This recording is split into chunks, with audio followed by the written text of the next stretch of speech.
You want to know what's going on with me and your mother? I'll tell you what's going on. Not 4 days ago, in this very kitchen, we're making her famous chicken pot pie. I'm cutting the carrots, she's fixing the pastry, and she suddenly says to me, "You know what's wrong with the world, Frank?" And quick as a flash, I say, "Lies, conspiracy theories, people making shit up." And she says, "Penmanship. There's no good penmanship anymore. Everything is just tap, tap, tap on a keyboard and the words appear on the screen. It's all electronic." And I say, "Well, I think you mean digital." And she just carries on about how no one puts pen to paper anymore. "Show me beautiful handwriting nowadays," she says, practically crying. "There isn't any. It doesn't exist."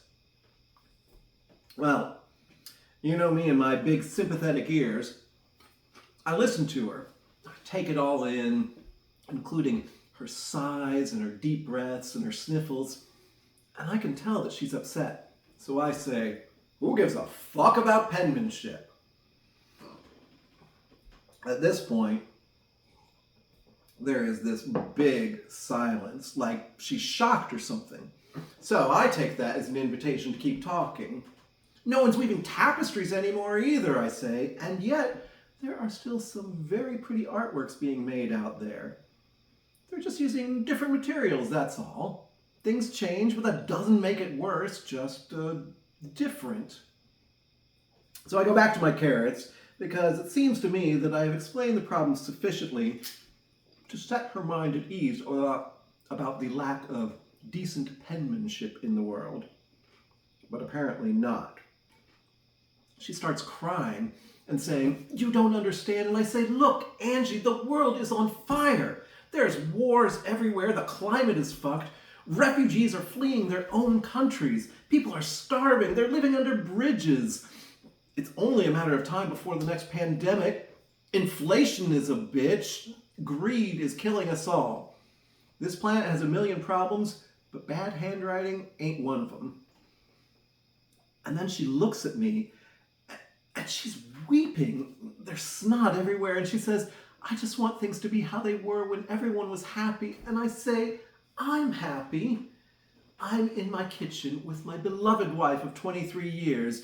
We're making her delicious chicken pot pie.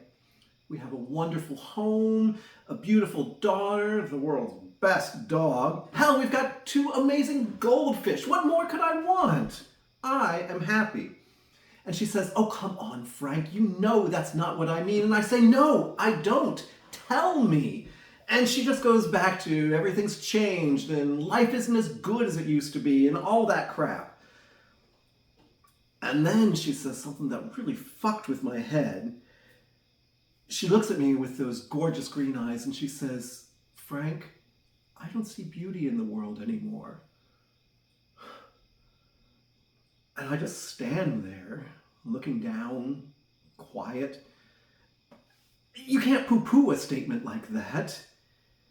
If she no longer sees beauty in the world, I don't know what to do. I mean, that's big, right? There's no point in me saying, "Well, beauty is everywhere," if she can't see it. What does that even mean? So we go back to her fixing the pastry and me cutting the carrots. And for a few minutes, you could hear a pin drop because I'm too sad to talk. I wouldn't know what to say anyway. Now, I have a feeling that this whole thing about handwriting and penmanship is really because she doesn't want to talk about disease and treatments. But I'm not sure, so I don't say anything, just in case she really is devastated by the fact that no one knows cursive anymore. And I don't want to open up a can of worms by mentioning my latest doctor visit. So instead, I bring her face really close to mine, and I say, "I can't understand what you mean about the lack of beauty in the world, because I see beauty right in front of me. Real beauty, not just prettiness. The type that comes from kindness and caring and putting others first. The reason that all my buddies way back there at the beginning said, 'She's a keeper, that Angela.'" So I tell her, if you want to see real beauty, all you have to do is stand in front of a mirror. And I take her hand and I lead her into the living room. But instead of stopping to look at herself, she keeps hold of my hand and she takes me up to the bedroom. And that's what's going on with me and your mother, Susie. We're looking for beauty in a changing world, trying to make you a baby sister. So how's college?